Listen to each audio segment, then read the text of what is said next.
आसंतु जानिबा एमिति गोटे सहरर कहानी जहाकु गोटे अदृश्य भय कबलित करी रखिथिला। कटक सहर रे रातिर अंधारारे आरंभ हेला मृत्युर एक भयंकर खेल। खूब कम समय भितर मिलिला तीनिटा शव। पुलिस भी पूरा आश्चर्य। शिकारे समस्ते गरीब, काहारी किछि शत्रुता नथिला आ सबु हत्या बिना वार्निंग रे होउथिला।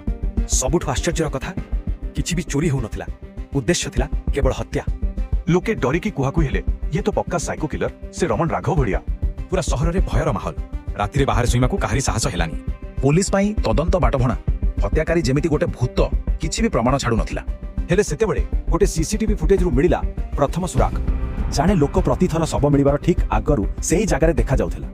देखिबाकु पूरा साधारण लोक, हेले ता आखिरे कोनोसी भावना नथिला, एकदम शीतल। तदंतरु जणा पड़िला से प्रति रातिरे गरीब लोकंकु लुचि लुचि पिछा करुथिला।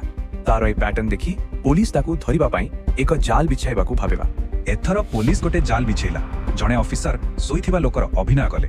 आउ जेमिति से बाड़ी उठेला, चारिपटु पुलिस ताकु घेरी गला। शेषरे से धरा पड़िला। आउ एही केस ओडिसा रे सीरियल किलर शब्द को लोकंको सामना को आनिथिला।